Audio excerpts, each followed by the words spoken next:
Mother Teresa, ये नाम सुनते ही हमारे दिमाग में क्या आता है? शायद सफ़ेद साड़ी में लिपटी, झुकी हुई, गरीबों की सेवा करती एक महिला की तस्वीर, है ना? एक संत की तस्वीर। लेकिन क्या कहानी बस इतनी ही है? चलिए, आज इस जानी मानी हस्ती के पीछे की जो उलझी हुई कहानी है ना, उससे समझने की कोशिश करते हैं। उनकी सोच बहुत ही सीधी लेकिन गहरी थी। जैसे ये बात उन्होंने 1979 में कही थी, जब उन्हें नोबेल पीस प्राइज मिल रहा था। सोचिए, ये दिखाता है कि उनका मैसेज कितना पर्सनल और पावरफुल था। एक ऐसा मैसेज जिसने पूरी दुनिया के लोगों के दिलों को छुआ और उन्हें एक ग्लोबल आइकॉन बना दिया।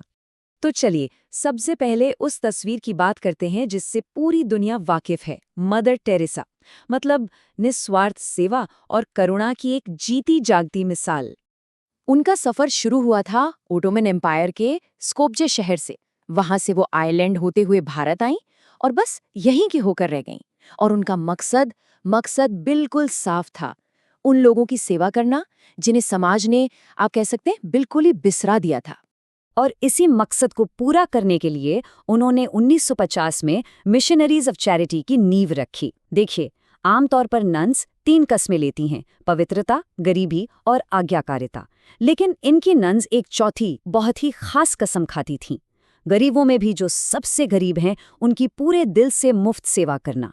यही कसम उनके पूरे काम का आधार थी। और ये जो इतना बड़ा आंदोलन बना, इसकी शुरुआत बहुत ही मामूली थी, कलकत्ता में सिर्फ 13 लोगों के साथ। लेकिन कुछ ही दशकों में ये छोटी सी टीम एक ग्लोबल फोर्स बन गई। 1997 तक, मतलब जब तक वो रहीं, 4000 से भी ज्यादा सिस्टर्स दुनिया भर में उनके मिशन से जुड़ चुकी थी। सोचिए, क्या जबरदस्त ग्रोथ थी। और उनका काम सिर्फ भारत तक ही सीमित नहीं रहा। 2007 आते आते ये संस्था 120 से ज्यादा देशों में अपने मिशन, स्कूल और धर्मशालाएं चला रही थी। मतलब दुनिया के कोने कोने तक उनकी पहुंच थी। जाहिर है, दुनिया ने उनके काम को सराहा। उन्हें लगभग हर बड़ा इंटरनेशनल अवार्ड मिला, नोबेल पीस प्राइज से लेकर भारत का सबसे बड़ा नागरिक सम्मान भारत रत्न तक। और फिर 2016 में उन्हें संत का दर्जा दिया गया, जो कैथोलिक चर्च में सबसे बड़ी मान्यता होती है। लेकिन कहानी में ट्विस्ट यहीं से आता है। सवाल यह है कि क्या ये चमकती हुई तस्वीर ही पूरी सच्चाई है, या फिर सिक्के का कोई दूसरा पहलू भी है? तो अब बात करते हैं कहानी के दूसरे हिस्से की। वो हिस्सा जो उनके काम पर लगे गंभीर सवालों और आलोचनाओं से भरा हुआ है।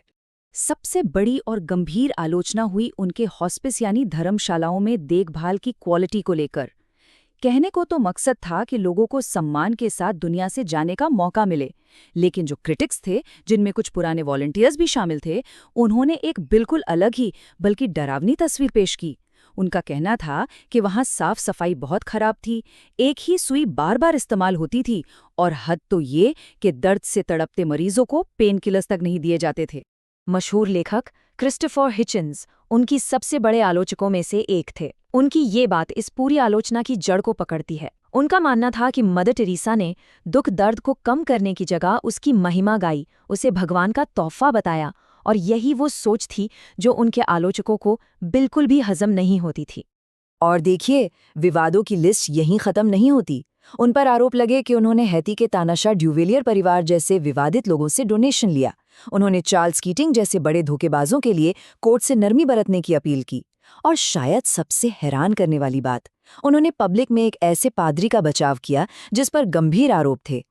इन सब के अलावा अबॉर्शन और कॉन्ट्रासेप्शन पर उनके जो सख्त विचार थे, वो तो हमेशा ही बहस का मुद्दा रहे।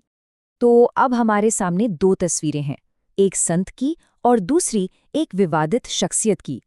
लेकिन कहानी में एक और लेयर है, एक बहुत ही पर्सनल और चौंकाने वाली लेयर। और शायद यही लेयर इन दोनों तस्वीरों को एक साथ समझने में हमारी मदद करे। ये शब्द खुद मदर टेरेसा के हैं, उनके प्राइवेट लेटर्स से।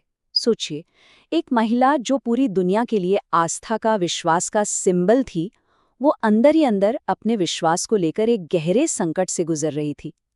यकीन करना मुश्किल है ना? और ये कोई 1-2 दिन की बात नहीं थी, ये कोई छोटा मोटा शक नहीं था। हम बात कर रहे हैं लगभग 50 सालों की। अपने पब्लिक करियर के पीक पर भी उन्हें अंदर से यही लगता रहा कि भगवान ने उन्हें अकेला छोड़ दिया है। ये एक बहुत ही गहरा और कभी ना खत्म होने वाला एक तरह का आध्यात्मिक अंधेरा था। अब ये सुनने में जितना भी अजीब लगे, कैथोलिक ट्रेडिशन में ये एक जानी पहचानी चीज है। इसे स्पिरिचुअल ड्राइनेस या आत्मा की अंधेरी रात कहते हैं।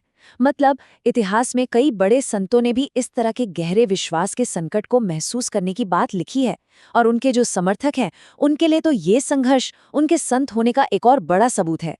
तो सवाल फिर वही है, इन तीन अलग अलग तस्वीरों को हम एक साथ कैसे देखें? एक तरफ दुनिया भर की तारीफ, दूसरी तरफ तीखी आलोचना, और तीसरी तरफ उनका अपना निजी दर्द। उनके निधन के बाद उन्हें संत बनाने का प्रोसेस काफी तेजी से चला, लेकिन ये भी कंट्रोवर्सी से खाली नहीं था। उनका जब पहला चमत्कार माना गया, एक महिला के ट्यूमर के ठीक होने का, उस पर उसी महिला के कुछ डॉक्टर्स ने सवाल खड़े कर दिए। उनका कहना था कि वो इलाज से ठीक हुई थी, किसी चमत्कार से नहीं। खैर, इन सब विवादों के बावजूद 2016 में उन्हें संत घोषित कर दिया गया। तो बात यह है कि मदर टेरेसा की विरासत को किसी एक खाने में फिट नहीं किया जा सकता। वो एक कॉम्प्लेक्स पजल की तरह है। तो आखिर में सवाल यही बचता है, उन्हें कैसे याद रखा जाए? एक बेदाग संत जैसा कि वेटिकन मानता है, या एक ऐसी इंसान जिनके इरादे तो नेक थे पर तरीकों में गंभीर खामियां थीं, जैसा उनके क्रिटिक्स कहते हैं? या फिर उनकी कहानी कुछ और ही बयां करती है, विश्वास, शक और इंसानियत की सेवा की उलझनों का एक जबरदस्त उदाहरण? हो सकता है सच्चा जवाब इन सबके बीच में ही कहीं हो।